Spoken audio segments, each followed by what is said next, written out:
রাষ্ট্রপতির ক্ষমা প্রদর্শনের যে বিধিবিধান ছিল, যে নিরঙ্কুশভাবে এবং অবারিতভাবে রাষ্ট্রপতি ক্ষমা প্রদর্শন করতে পারতেন, সেই বিধানকে আইনের ফ্রেমওয়ার্কের মধ্যে নিয়ে এসে একটা পদ্ধতিগতভাবে রাষ্ট্রপতির এই ক্ষমা প্রদর্শনের যে বিষয়টি সেটাকে নির্ধারিত করা।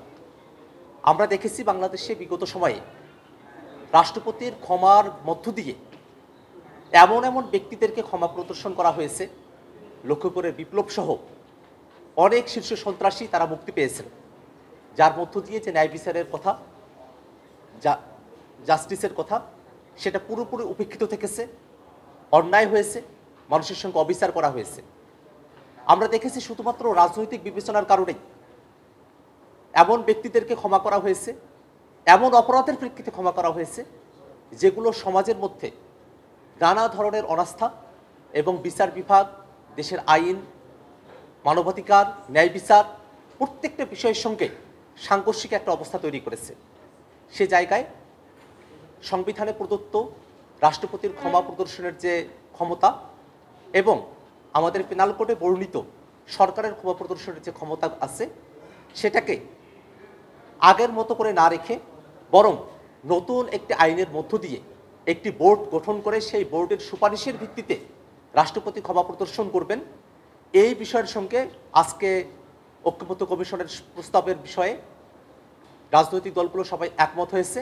জাতীয় নাগরিক পার্টি এনসিপি আমরাও মনে করি রাষ্ট্রপতির ক্ষমা প্রদর্শনের যে বিষয়টিকে অবারিত এবং একই সাথে নিরঙ্কুশ করে রাখা হয়েছিল, সেই জায়গাটাতে অবশ্যই আইনের বিধিবিধান প্রয়োজন এবং এমনভাবে এটা হওয়া প্রয়োজন যাতে করে কোনো অন্যায্য বিষয়ে এমন কোনো ঘটনা যার মধ্য দিয়ে সমাজে নানা ধরনের অন্যায় অবিচার আরও প্রকোপ বৃদ্ধি পাওয়ার সম্ভাবনা তৈরি হয়, এই বিষয়গুলোতে রাষ্ট্রপতির ক্ষমা অযোগ্য বলে সেগুলো বিবেচিত হবে।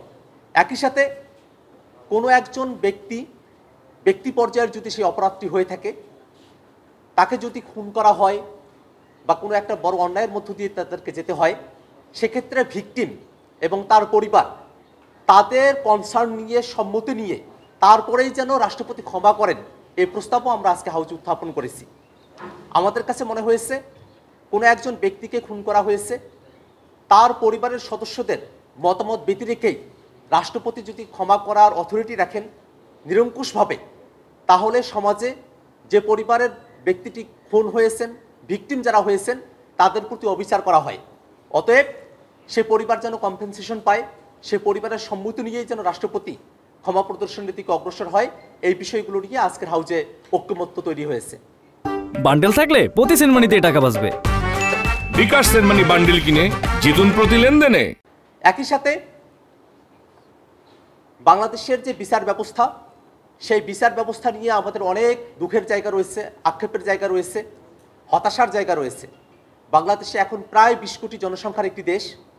আমাদের ঢাকা শহরে সুপ্রিম কোর্টের অধীনস্থ একটি অ্যাপিলেট ডিভিশন এবং একটি হাইকোর্ট ডিভিশন রয়েছে। অ্যাপিলেট ডিভিশন এবং হাইকোর্ট ডিভিশন মিলিয়ে কয়েক লক্ষ মামলা সেখানে পেন্ডিং।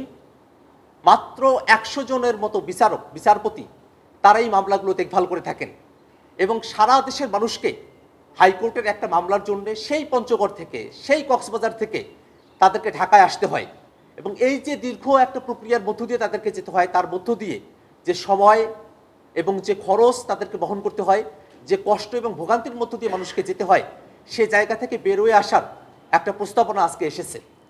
আজকে ঐক্যমত্য কমিশনের তরফ থেকে প্রস্তাব করা হয়েছে যে বাংলাদেশে সুপ্রিম কোর্টের, হাইকোর্টের যে বেঞ্চ ঢাকায় রয়েছে, ঠিক তেমনিভাবে বাংলাদেশের প্রত্যেকটা বিভাগীয় শহরে একটি করে হাইকোর্টের স্থায়ী বেঞ্চ স্থাপন করা হবে। আমরা এই প্রস্তাবের সঙ্গে একমত হয়েছি এবং আমরা মনে করি বাংলাদেশের বিচার ব্যবস্থাকে জনগণের দোরগোড়ায় নিয়ে যেতে হলে, বাংলাদেশের বিচার ব্যবস্থার মধ্য দিয়ে সত্যিকার অর্থে ন্যায় বিচার প্রতিষ্ঠা করতে হলে অবশ্যই বিভাগীয় শহরগুলোতে হাইকোর্টের স্থায়ী বেঞ্চ স্থাপন করতে হবে। আজকের আলোচনার সময়টাতে বিএনপির তরফ থেকে স্থায়ী বেঞ্চের পরিবর্তে সার্কিট বেঞ্চের কথা বলা হয়েছিল, কিন্তু আলাপ আলোচনার মধ্য দিয়ে রাজনৈতিক দলগুলোর প্রত্যেকের অভিমতের ভিত্তিতে সর্বশেষ এই সিদ্ধান্তই গৃহীত হয়েছে যে বিভাগীয় শহরগুলোতে সার্কিট বেঞ্চ নয়, সেখানে স্থায়ী বেঞ্চই স্থাপন করা হবে। এবং আমরা একই সাথে একটা জিনিস খেয়াল করে দেখেছি, যখন হাইকোর্টের স্থায়ী বেঞ্চের আলাপটা প্রাসঙ্গিক হয়েছে, সে সময়টাতে অষ্টম সংশোধনের মধ্য দিয়ে বাংলাদেশে যখন 6টি জায়গায় হাইকোর্টের বেঞ্চগুলো স্থাপন করা হলো, সেটার একটা মামলা হয়েছিল। সেই রিট পিটিশনের মধ্য দিয়ে সেই সংশোধনীকে বাতিল করা হয়েছিল, যেই যুক্তিতে ইউনিটারি স্টেট বা স্টেটের যে ইউনিটারি ক্যারেক্টার আছে সেটাকে ভায়োলেট করে যায়। এই যুক্তির বিপক্ষে গিয়ে বা এই যুক্তিকে পাশ কাটিয়েই যেন স্থায়ী বেঞ্চগুলো স্থাপন করা হয়, তার ব্যাপারেই আমরা একমত হয়েছি। আমরা দেখেছি আজকের হাউজে যখন কথা হয়েছিল, তখন হাইকোর্টের স্থায়ী বেঞ্চ স্থাপনের জন্য একটা প্রস্তাব এসেছিল যে বিচারকদের সঙ্গে, হাইকোর্টের সঙ্গে, সুপ্রিম কোর্টের সঙ্গে আলাপ আলোচনা করে, পরামর্শ করে, তাদের শর্ত সাপেক্ষে তারপরে স্থায়ী বেঞ্চগুলো স্থাপনের সিদ্ধান্ত গ্রহণ করা যেতে পারে। আমরা স্পষ্টত জানিয়েছি যে গণ অভ্যুত্থানের প্রেক্ষিতে আজকের এই ঐক্যবদ্ধ কমিশনে আমরা এসে বসেছি। সেই গণ অভ্যুত্থানের শক্তি, সেই গণ অভ্যুত্থানের মেসেজ, সেই গণ অভ্যুত্থানের আকাঙ্ক্ষাকে আমাদেরকে ধারণ করতে হবে। এবং ঐক্যবদ্ধ কমিশনের দায়িত্ব হলো আমরা যে বিষয়গুলোতে রাজনৈতিকভাবে রাজনৈতিক দলগুলো, পক্ষগুলো আমরা সংস্কারের বিষয়ে একমত হব, সেই একমতের বিষয়ে আমাদেরকে দৃঢ় থাকতে হবে। সংস্কারের বিষয়ে রাজনৈতিক দলগুলোকে দৃঢ় থাকতে হবে, ঐক্যবদ্ধ কমিশনকে দৃঢ় থাকতে হবে। রাষ্ট্রের যে প্রতিষ্ঠান, যে ব্যবস্থা, যে বন্দোবস্তের বিষয়ে নতুন করে আমাদেরকে সিদ্ধান্ত গ্রহণ করতে হচ্ছে, সেই সিদ্ধান্তগুলো যাতে রাষ্ট্রের সকল পর্যায়ে বাস্তবায়িত হয়, সেই সিদ্ধান্ত আমাদেরকে গ্রহণ করতে হবে।